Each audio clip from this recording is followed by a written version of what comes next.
Hi there, wig lover. This is Heather from CysterWigs.com, and today I'm bringing you a review of a really fun Raquel Welch wig called Longing for Long. I got Glazed Hazelnut, which is one of my favorite colors ever. And then I also got, for later in the review, one of my favorite rooted blondes. This is Shadow Shades Champagne, also known as SS1524. So I'll put that on towards the end of the review. So, yeah, I haven't combed Longing for Long. I wanted to do that on camera. This is, of course, the Glazed Hazelnut. Before I get too far ahead of myself, I want to just say a couple things right up front. One, I'm a huge fan of these kind of cuts. One of my favorite wigs of all time is Jean Renault's Heidi, which has been my go-to wig for a really long time. So I'm kind of excited about this Longing for Long. And I may even compare it a little bit to the Heidi or the Rachel as I'm reviewing it. Also, yeah, I want to talk about the color real quick because I've also reviewed the Gabor color that is very similar to this, and I kept mentioning while I was talking about the Gabor version of this color, because they're made by the same company, that you know, the highlights on the Gabor shade make that color lighter than this, and you know, so even though they share the same color code and the same name, they're substantially different colors. And if you compare this review to that one, I think you will definitely see what I mean here. The base shade, that sort of number 8, that medium golden brown, is definitely more prevalent in the Raquel Welch version of this color. The highlights are concentrated way more towards the front. And even though the colors that make up both of these shades are exactly the same, the way that they're distributed throughout the wig are completely different. So the Gabor version is much lighter, much more auburn, and this version is much more brunette and much more high fashion looking. Because all the Gabor colors tend to be blended tones. This is clearly highlighted, as you can see. So now that I've gone ahead and pedantically described all that stuff, I'm going to go ahead and comb this one out a little bit so she looks a little less wiggy.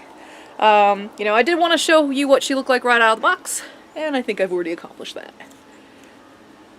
But with these boho wigs, you do sort of want to comb them initially, just so that way they don't look too costumey. You know, you want that wave to be deconstructed and loose and natural looking. See how much better it flows after you comb it a little bit compared to this side? It looks kind of stringy and straggly. So I'm going to go ahead and comb this side out a little bit too. Then I'm going to repart it as well so I can show you the monofilament features. So let's repart this thing. It's got the original factory zigzag part, and that also looks a little bit less than boho appropriate.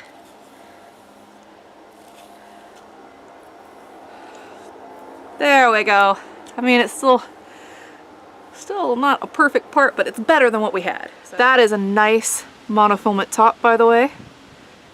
Very well done. Let me go ahead and part it somewhere else just to kind of verify that it's nice everywhere. Yeah, that looks awesome. Awesome. Very thickly threaded. And so what that means is that this wig has a ton of hair. A ton of hair. Compared to the Heidi and the Rachel, I would say this one actually even has more hair. It feels like it has more hair. But one thing that it doesn't really feel like it has much of, and that is volume on top. It's a little bit sleeker on top. It doesn't really stick up as much. You don't get the bump it in the back. Let me go ahead and turn around since I'm already kind of doing that, so you can see what this one looks like from all sides. That way you can kind of see what I'm talking about.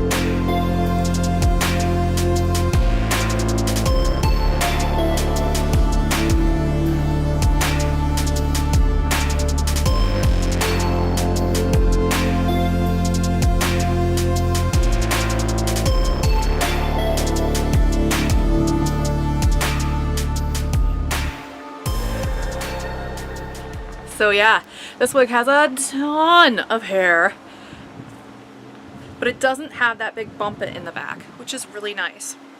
So let's talk some specs. The weight on Longing for Long is 5.75 ounces. The front is really long. It's 14 inches, so it goes way below my chin here. The sides are 14 inches as well. The back is 14 inches, and the nape is 12.5 inches. Alright, so let me go ahead and show you what the interior of the cap looks like on this one in the Shadow Shade Champagne, which again is SS15/24.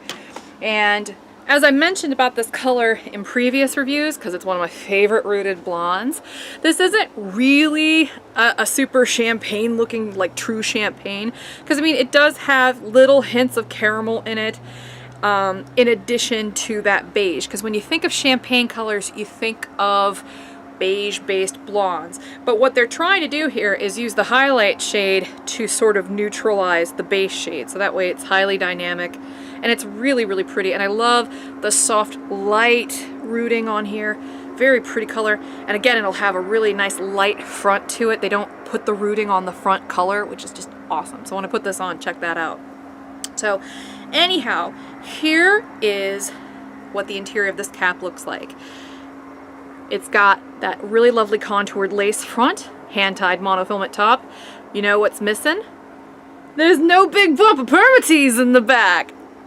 That's why there's no bump it. It's not built in. So just to verify, I'm going to check this crown. Instead, what they do is what some wig manufacturers have been doing instead of permatease. They put these tiny little baby hairs in the back instead, okay? But what happens is that then you comb the hair over it and you don't see them, okay? So they use the weight of that hair to sort of keep those baby hairs down. But the baby hairs add some structure to the back of the crown, so that way the wig doesn't lay completely flat. And it helps the rest of the style sort of keep its integrity. That's a very nice little feature, and it's nice that they do that in lieu of the permatease. And it's a little bit more of a subtle effect as well than the permatease, because like I said, the permatease gives you a big bump it in the back, whereas that really doesn't. Has wonderful memory cap technology. It's a very specialized kind of elastic that they use on their open cap wigs from the Raquel Welch line. It's wonderful. It stretches very easily, but unlike a lot of elastics, it will not continue to stretch out. So it just sort of retains its shape after it conforms to the shape of your head. It's got an extended felt nape with Velcro adjusters. We love that. And then it also has a nice fuzzy felt here on the ear tabs as well. Really nice sturdy ear tabs. So I'm going to go ahead and put this one in the Shadow Shade Champagne on so you can see what that looks like. Super pretty on this wig.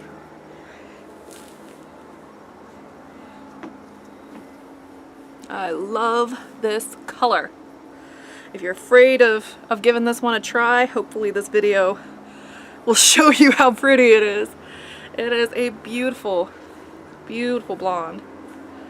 Now I have already sort of gently combed this one out a little bit. What happens when you comb it as well, it does sort of fluff up a little bit at the bottoms. So just sort of keep that in mind. And check out the front hairline, how they put that light color up here and they don't bring the rooting into that color. Really lightens up the face. Very, very pretty touch there. So let me show you what this one looks like all the way around, just so I can kind of drive that point home.